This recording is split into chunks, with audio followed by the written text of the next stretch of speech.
Hey guys, it's Mrs. Howell over at Happy Howell Home, and this is my assignment number 1 for the virtual homeschool co-op. And today we're talking about how structured is your homeschool, both your classroom and your schedule, and how does that work? I went to nursing school. I'm a nurse by education. I'm not actively practicing, but that is my education background. And nursing school has a very unique balance of theory and hands-on learning. So we would do a lot of textbook learning. End of the week, we'd be in a lab where we'd be learning the skill that goes with the concept, and then at the end of the semester, we would be in the hospital, bridging the gap, bridging the theory and the hands-on. And by the end of it, we graduated with a very specific and very useful skill set. And that is really the kind of model of education that I am using even in these early grades, but especially once we get into high school and some of those upper level grades.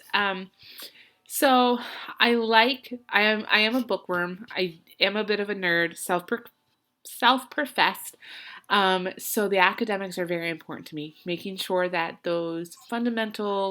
um, those fundamental milestones and academic outcomes those educational outcomes are met. I do want to make sure that he's meeting those. Academics are important to us. Being prepared for college eventually is also important. Having good study skills and work habits are great.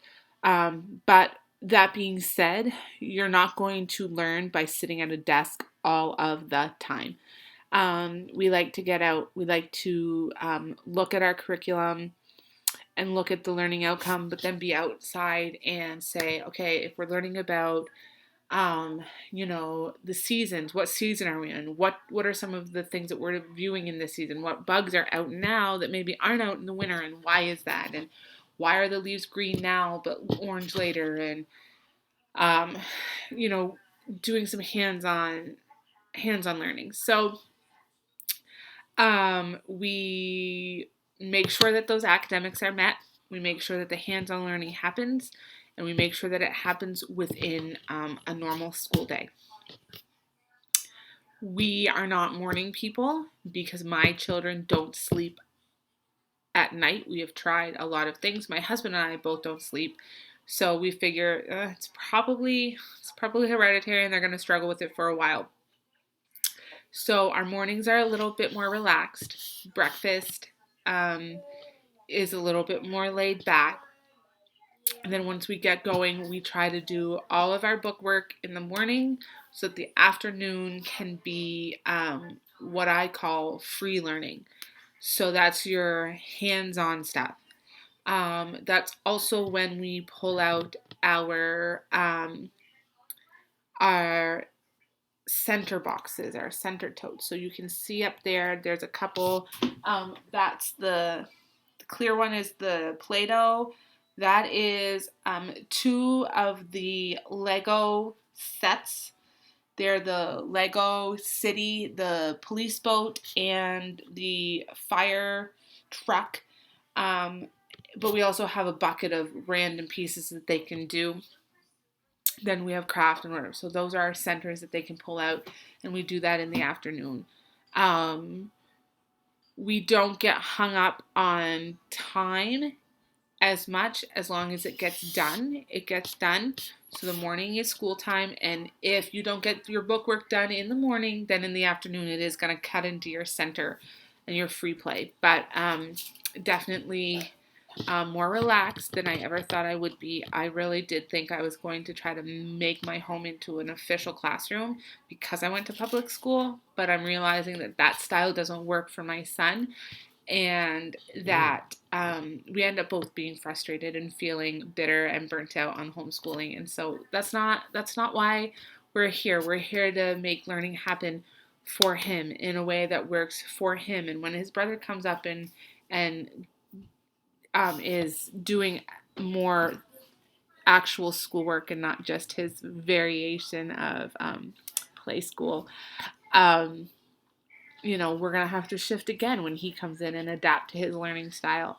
So I guess they say on a scale of 0 to 10, we're probably a 5 or a 6.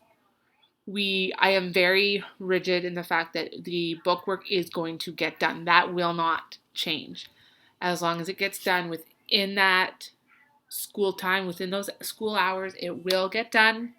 And then that's cutting into his free learning, where he's doing centers and we're outside exploring and investigating and the hands-on science experiments and some of the arts and crafts that I consider to be fun. But, you're going to do your math, you're going to do your phonics, you're going to do your writing, you're going to do all that stuff. But we're going to have fun along the way. So I guess all in all, I'd say I'm about a 6. On some things, maybe a 3, and then on other things, we're a 10 because it's going to get done no matter what. So I probably haven't really answered the question well, but I think I'm a really good balance of structured and free learning. I do have to add, we live in a state that's very, very, very rigid and high regulation, lots of boxes and check marks. So we do have to meet those academic milestones, and those we do have to fill in those boxes and check off those things. So we do have to get those things done, which I think is why I'm so rigid and so strict about it. But then after those boxes are filled, then the rest, the free learning, I'm really kind of like, choose your own adventure. Make your learning your own. So, that's it. Thanks so much.